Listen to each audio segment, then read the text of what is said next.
Hi, everybody. For this episode, we're joined by Selena Bejarano from New Mexico in the United States. She works as the program manager for Chaves County CASA and is willing to dive into whatever life presents to her. She loves serving others and considers her work with young people to be a dream job. Selena, thanks for being a guest on the podcast. Thank you. I'm really happy to be here. It's fun to get to know you, and I'm eager to dive in and start asking questions. So let's get going. Are you ready? Yep. Okay.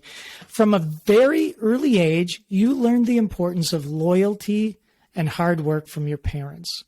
Will you briefly talk about your mom and dad a little bit so we can understand how they taught you loyalty and hard work? Absolutely. So my parents were young parents.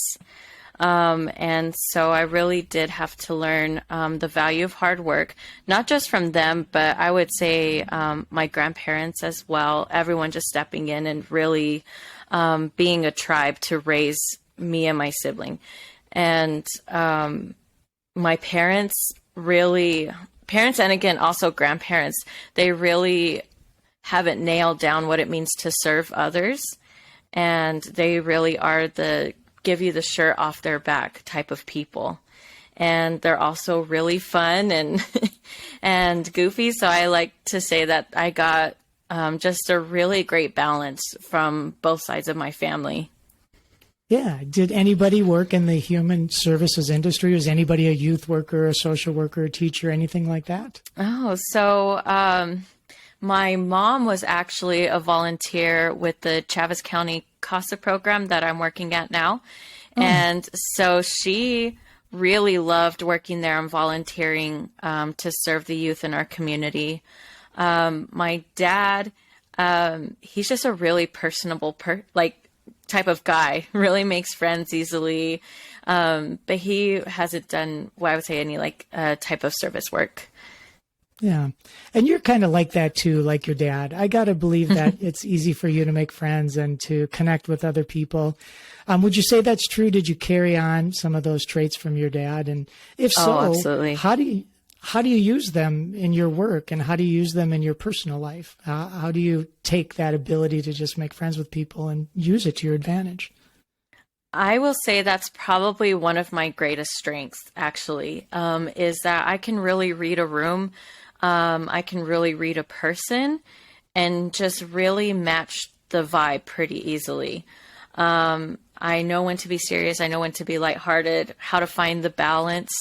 And I think that has really, really gotten me far in my field of work and just also making connections, and so I'm really thankful to have gotten that from definitely both of my parents for sure. Like I said, they're both really, really great people. That's great. And you have just so much personality flowing out of you. I got to believe you are just like them.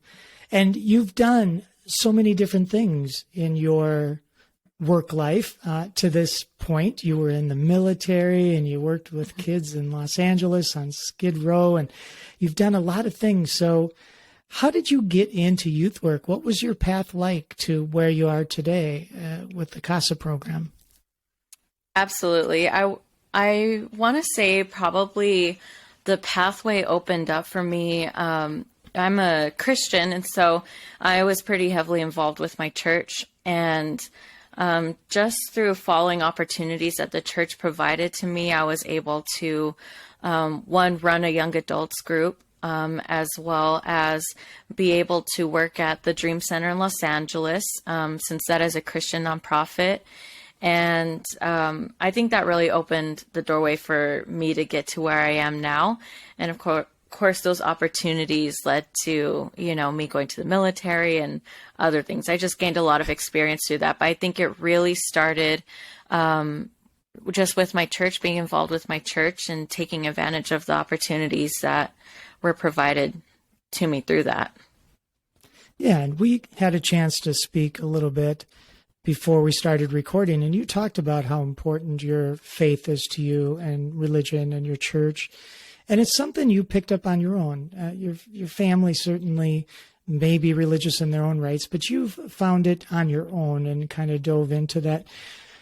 What caused you, do you think, to go searching for something like that? And what did you find when you started going to church and connecting with people when you were in middle school?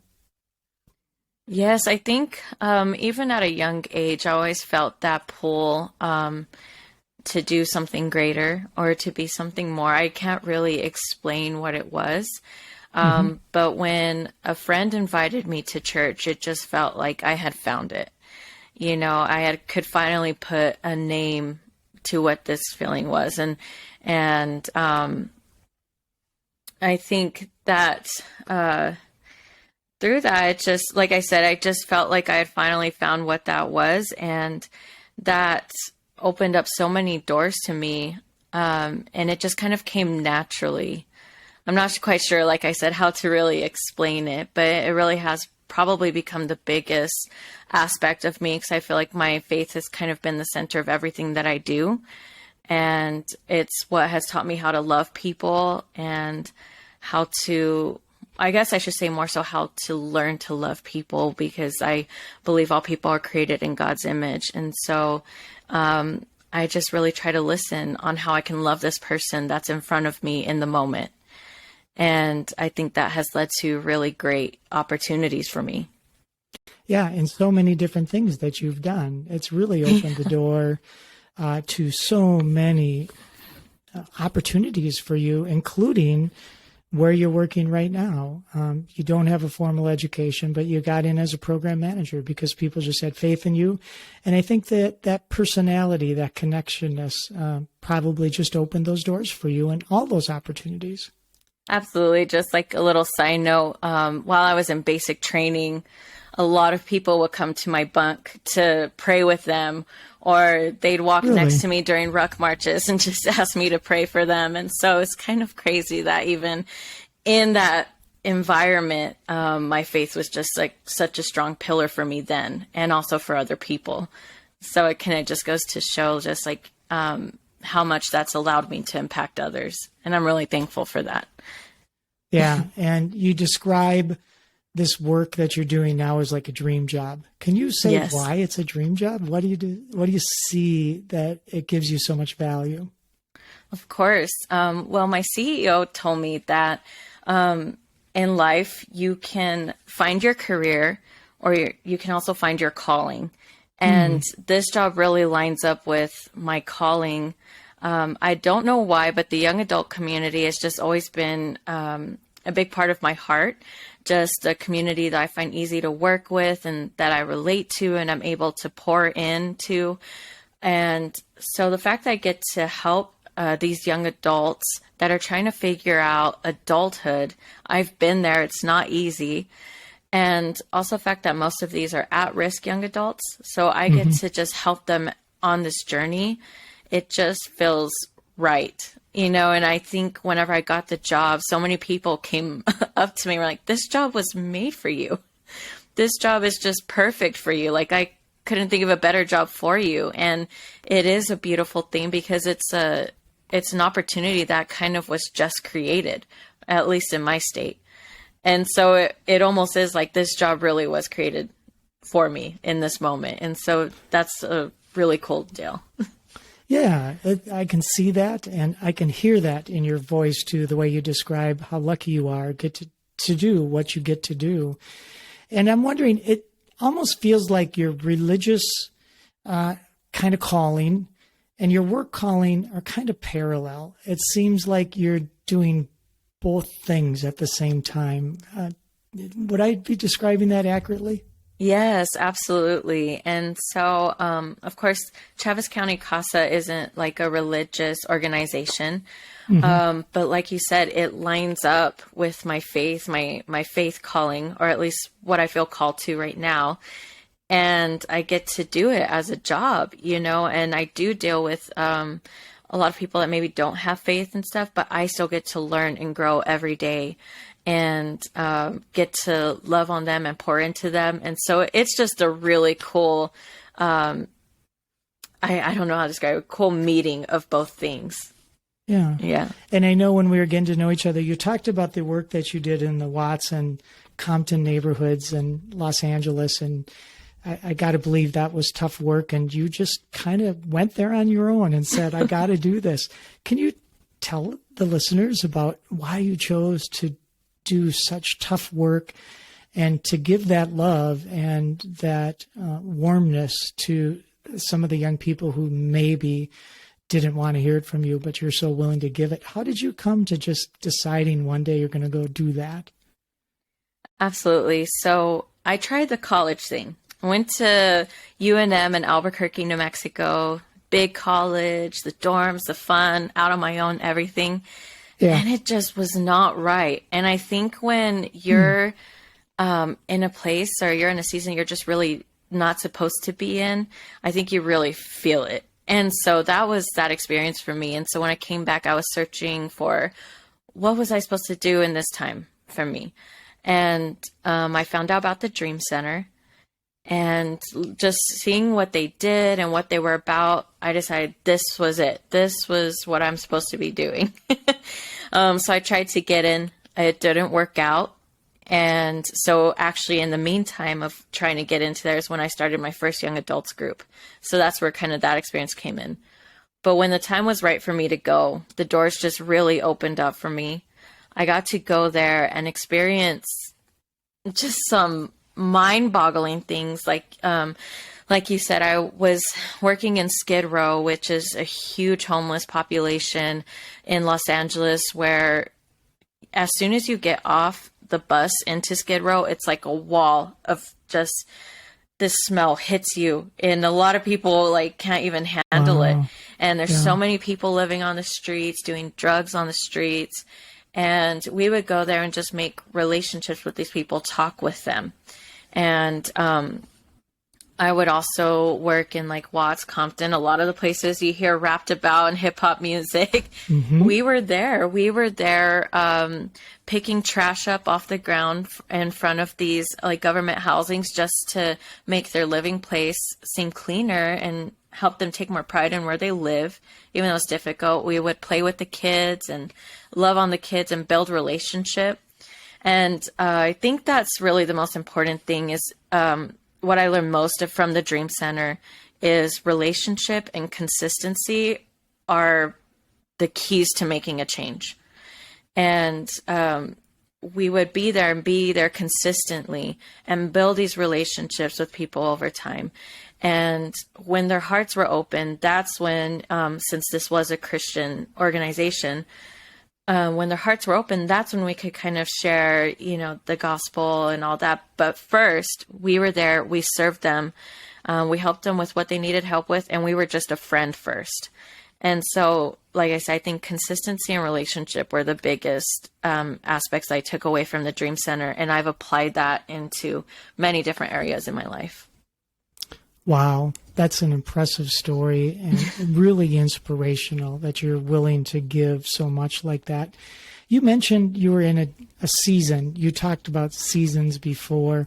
What do you mean different seasons of life? Can you explain that a little bit more? I can definitely try.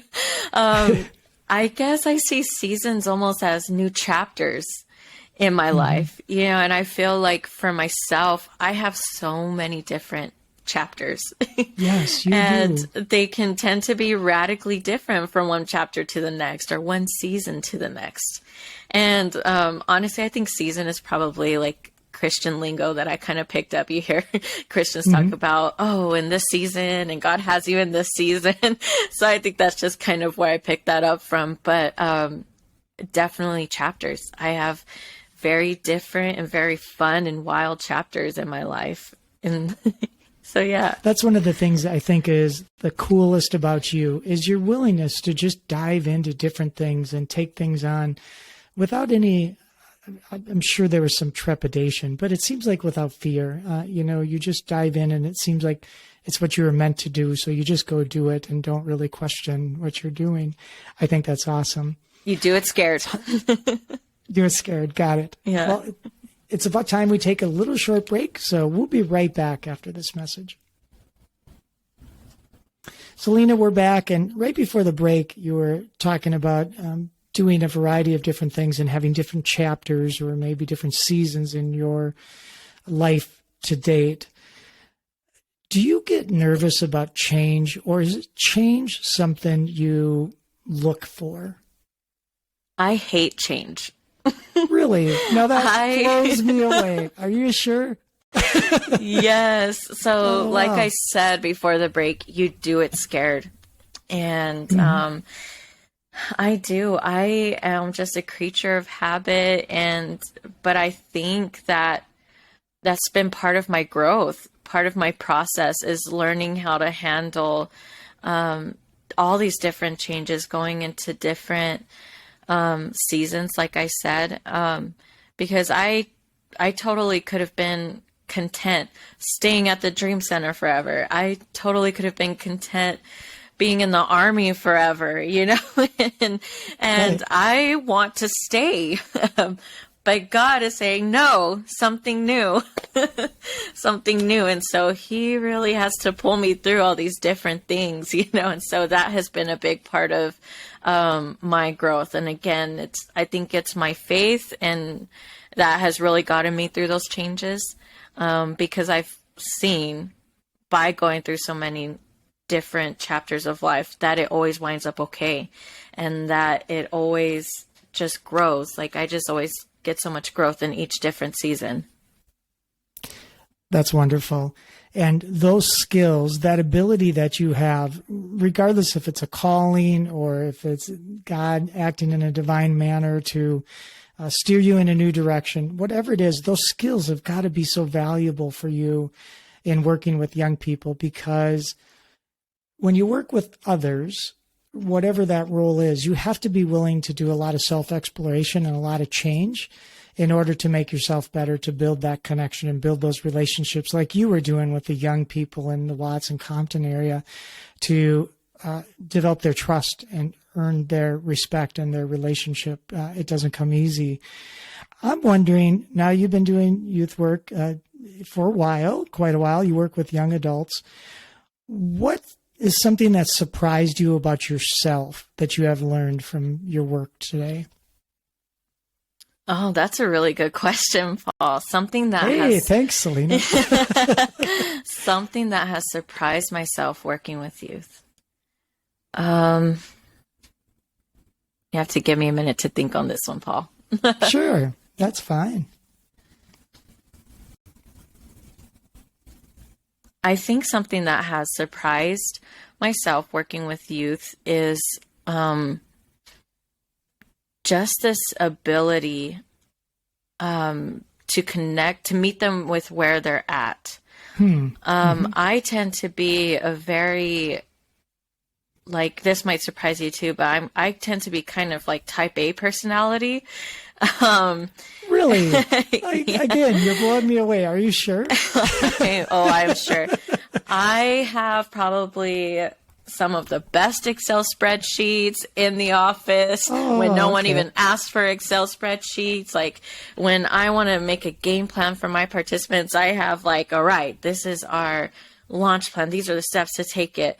But Yeah. I think in the moment, I can really kind of set that aside and just meet them with where they're at, feel what they're feeling, and just listen to them instead of automatically being like, do this, do this, do this, do this. And I hope that makes sense. But I think that was surprising for me, because I think a lot of times I want to just take it on from like a business mindset. Here's a problem, here's a solution. But I've learned a lot in just sitting there with them, learning to listen to them, feel what they're feeling, you know. And so I think that probably surprised me. Yeah, when myself. you were like when you were in the Army and or some of the other things you've done before that, you didn't really have that awareness about you that you could meet people on an empathetic level and meet them where they're at? Or is it that you now have just gotten good at it? Maybe it's that I've gotten good at it. Maybe it's that it just comes easily, just a lot, just easier for me. That could probably be it. Yeah. Like I said earlier, I think this is true. You know, I have kind of been able to just be good with people naturally. Yeah. Maybe it's the fact that I can pause for a moment, because I tend to be a person that's just like, go, go, go. And like, I love you, I hear you, but let's go, let's make movement, you know? But now I've learned to just kind of pause and sit with things a little bit. And I hope that makes sense. But, It does. It makes perfect sense. And I can yeah. see that growth and development in you. Just the way you're describing things, I bet you you have really improved with that ability from when you were younger. And I think about how good you're going to be and that natural talent you have, how you're going to develop, because I don't think that ever stops. You just get more and more better equipped to connect with different kinds of people. And that really is the art of any kind of youth work, is to connect with all different kinds of people, knowing that you don't connect with everybody, but the bigger the personality types that you can connect with, the more effective you're going to be. I'm wondering, you're so positive and you have so many good things going on about you and your faith keeps you so strong, but what kinds of things about your work, and I should say your work with young people in particular, keeps you up at night or makes you give pause or gives you concern, makes you leery?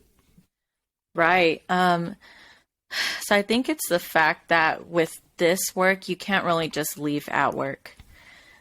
Because some people can go home and just leave the stack of papers at their desk. Yeah. But in some cases, my work is, if I don't find this person housing, they are in an unsafe situation tonight. You know, and so it's things like that. I really have to do my best to help these young adults with the things that they need. And so I do have to take a lot of my work with me. And when we were talking before, you know, we are our work, is something you had said. And it's very true. It's true for me. It's true for my coworkers. One of my coworkers has become a good friend. And so when we're talking, we tend to talk about work. And other people are like, can't you just stop talking about work? And we're just kind of like, no, because like, this is us, you know, and we care about these people, these young adults. And so we kind of get to just brainstorm together and figure this out. It really does kind of become part of us. So I think that has been something that at times does keep me up, is, all right, how do I help this person with housing? How do I help this person learn to grow in this area and escape these dangerous situations? Or, you know, and I'm not a therapist, so it's like I really have to look at different resources, think of people I need to talk to find out, you know. And so those definitely are things that tend to keep me up at night. And also just with the growth of myself, am I being a good boss? You know, am I helping my team enough? I don't think people in general, in the general population, understand the responsibility and the overwhelming sense of caring that we have for young people. I don't think they see that, and how hard it is to detach yourself from that when you leave. Sometimes you just can't because you got emergency situations, but other times it's more just thinking about that young person or thinking about their situation and wondering how they're doing tonight and how things are going for them. It's sometimes 24/7. We might not be physically at work, but sometimes we carry it with us all the time.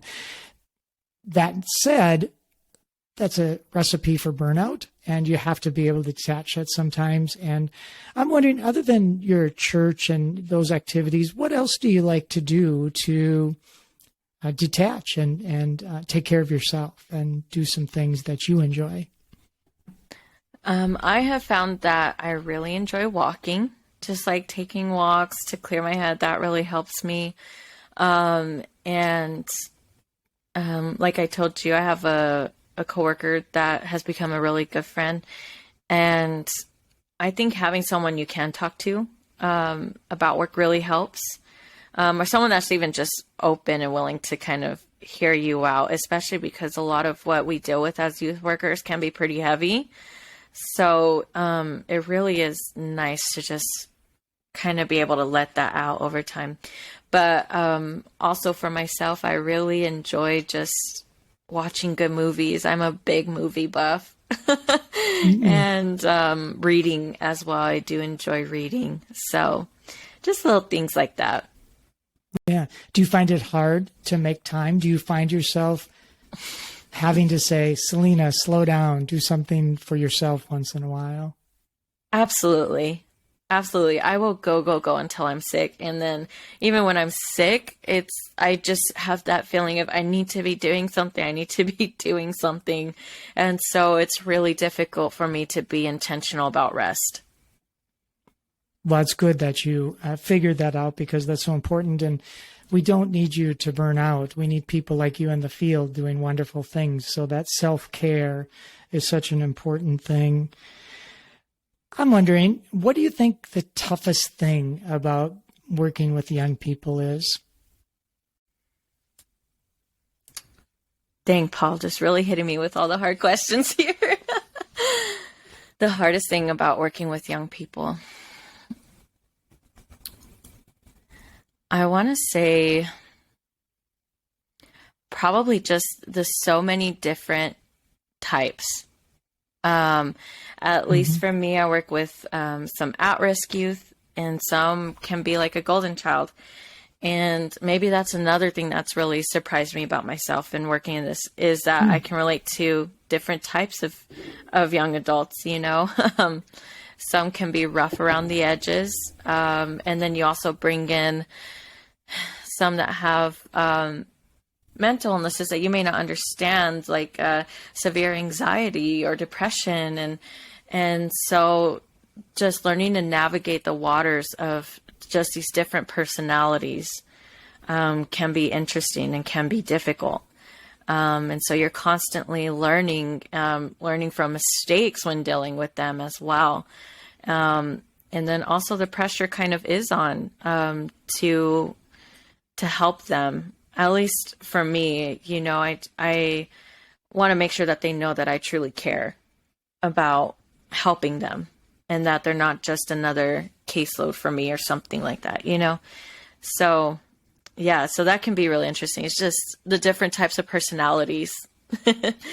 Yeah, that can be a challenge, right? And sometimes you work with one person, a young person, and they remind you of another young person. Yes. And so that helps you kind of expedite your learning. But every once in a while you get people, they just think, well, this young person is completely unique. Yeah. And I've got to start from scratch here. I don't have anything to go to my tool worker or youth worker toolkit to learn from here. I'm going to have to just start fresh. And sometimes we make mistakes. And you mentioned you learn from your mistakes.